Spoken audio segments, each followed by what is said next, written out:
National Herald मामले को लेकर कांग्रेस अत्यंत आक्रामक हो गई है। झारखंड प्रदेश कांग्रेस मुख्यालय में गुजरात के प्रदेश कांग्रेस कमेटी के कार्यकारी अध्यक्ष सौ विधायक जिग्नेश मेवानी ने भाजपा प्रधानमंत्री नरेंद्र मोदी, गृह मंत्री अमित शाह पर जमकर भड़ास निकाला है। उन्होंने कहा कि केंद्र सरकार के इशारे पर ईडी और केंद्रीय एजेंसियां काम कर रही है। बीजेपी सोची समझी साजिश के तहत राहुल गांधी और सोनिया गांधी को फंसाने का काम कर रही है। साथ ही कांग्रेस पार्टी को बदनाम करने की लगातार कोशिश की जा रही है, लेकिन इसे कांग्रेस पार्टी डरने वाली नहीं है। लगातार इस मामले को लेकर आंदोलन किया जा रहा है। आज देश भर के लगभग 60 शहरों में इसी मामले को लेकर प्रेस कॉन्फ्रेंस भी किया जा रहा है। ये सुनते हैं जिग्नेश मेवानी ने क्या कुछ कहा। सम्माननीय सोनिया जी, सम्माननीय राहुल जी और कांग्रेस परिवार को बदनाम करने की, उनकी छवि को धूमिल करने की कोशिश एक फर्जीवाड़े के जरिए हो रही हो,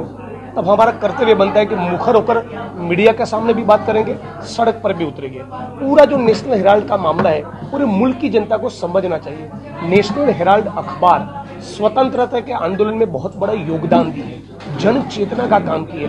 अंग्रेजों को खदेड़ने के लिए जो मानस तैयार करना था, जो चेतना पैदा करनी थी, वो काम किया है एजीएल और नेशनल हेराल्ड ने।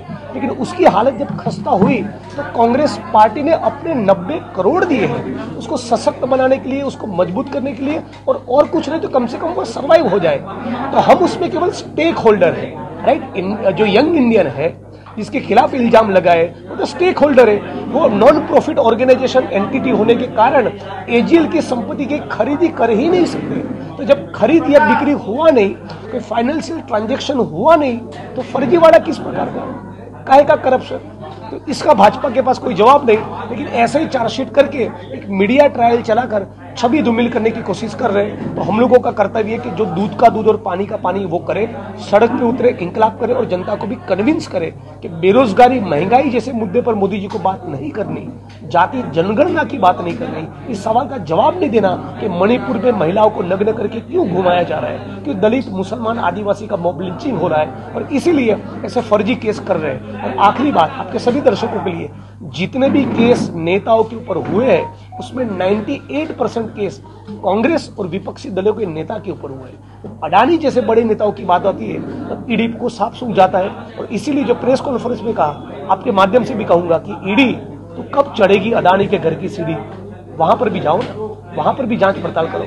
टाइमिंग जो है हाँ, कांग्रेस का अधिवेशन अहमदाबाद में हुआ। राहुल जी ने, आप जानते कि चैलेंज दिया था पार्लियामेंट के मंच पर से कि लिख के ले लो, इस बार गुजरात में तुमको हराएंगे, और उसी मकसद में आगे अधिवेशन हुआ। ठीक अधिवेशन के 24 घंटे के बाद ये चार्जशीट होता है। मतलब कहीं ना कहीं ये बुखला है।